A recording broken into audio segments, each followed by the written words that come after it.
Hello Year 7, 8 and 9, this is Mrs Turner and I'd like to welcome you to the Key Stage 3 Assembly for this week commencing the 29th of June.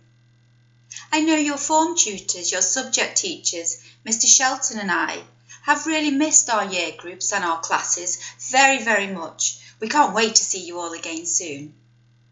Last week, Mr Cooney showed you some of the changes that have been happening in school. But this week, I would like to focus on you and how we as a school can support you. What do you think these people have in common? People like Michael Phelps, Kanye West, Dwayne Johnson, Lady Gaga? The answer is they've all struggled with their mental health. Kanye West is bipolar and he calls this his superpower. Leonardo DiCaprio has quite severe OCD. Dwayne Johnson, Prince Harry, as well as many others, have suffered with depression in the past, whereas Lady Gaga and Selena Gomez, for example, have struggled with quite extreme anxiety. But you don't have to be a superstar or a celebrity to have suffered with some form of mental health. Mental illness can affect anybody. How can we define mental health? Mental health is a person's condition with regard to their psychological and emotional well-being. It's about how we're feeling, isn't it? It's about what we're thinking about, how we feel in different situations, how we perceive ourselves and others. However, there are things that will impact on our emotional and mental well-being. And of course, lockdown has been a really significant impact on your lives. Your personal life, relationships, money, work or housing can all impact on your emotional and mental well-being. Traumatic life events, smoking, alcohol, gambling and of course drug misuse can all have an incredibly negative impact on your mental health. Let's look at some of the numbers involved with mental health. 792 million people are affected by mental health problems across the world. That's approximately twice the population of the US. Between 70 and 75% of all people with diagnosable mental health conditions receive no treatment at all. It's estimated that 1 in 6 people may have experienced a mental health problem in the last week, and 10% of young people have a diagnosable mental health condition. So what can school do to help you? Miss Barker for Year 7 and 8, or Mrs Wright for Year 9, the student support coordinators, they're in school every day. They'd be very happy to speak with you, and you can contact them via email or by leaving a message on the school answer phone. Form tutors have contacted parents via email and will be contacting you in the next week or so. They want to catch up with you to see if they can help you in any way. They'd also love to hear about the exciting things you've been doing. I know I've updated them on some of the work that you've submitted, which has been fantastic. Subject teachers are available via Show My Homework, of course, or you can email them directly. I know many have been helping students with different topics and giving feedback and support.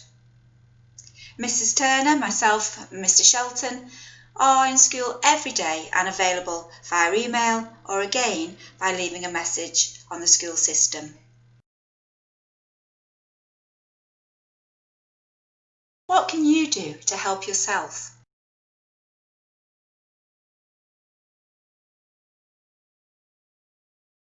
You can train your mind just like you can train the muscles in your body. Check out these training methods to help you flex your mental health. Headspace is an amazing app full of useful videos, music and guided meditation.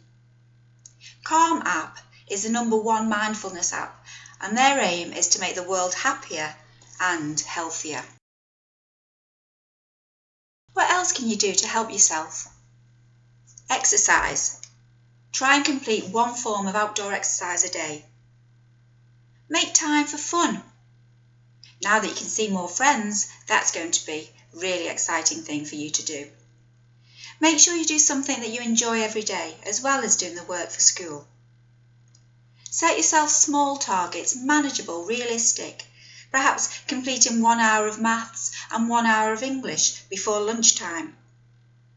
Reward yourself, perhaps an episode of your favourite series or 20 minutes kick around in the garden. But don't forget, you must ask for help. Speak to family, friends, teachers, student support, grandparents, anybody that will be there for you to help. Don't overwhelm yourself. Divide your work into manageable sections. And remember, if you haven't done all of your work and you haven't perhaps done as much as you should have been doing, don't worry. Your teachers are not going to shout at you when you come back to school. But why not try to start working from today and focus on the work that you've been given this week? Don't worry about the work that you perhaps have neglected. Let's start afresh and work today. Building your resilience will make you feel better about yourself, more focused, more motivated to achieve. Just look at some of the examples in this PowerPoint presentation. Walt Disney, J.K. Rowling, Michael Jordan.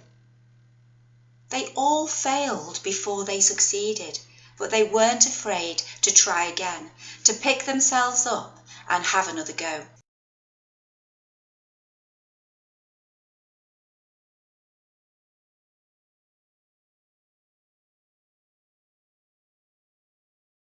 Why not watch one of the following videos? It might just be the ticket to get you motivated for the day. So well done to the vast majority of students who've worked really hard for the last 3 months. We're really so proud of you. And don't forget, if you've neglected your studies, you can change that from today. You can make a difference and bridge that gap of knowledge from today. Remember, if you need work printed out and sent home, ask your parents to email me or call school and leave a message. We're really happy to do this for you. Email or phone your subject teachers or your form tutors. Everybody in school wants to do the best we possibly can to help you in these important months. We've really missed our year groups at Helsby and we really can't wait to see you again. Take care of yourselves, year 7, 8 and 9. Remember to have fun, but keep your social distance.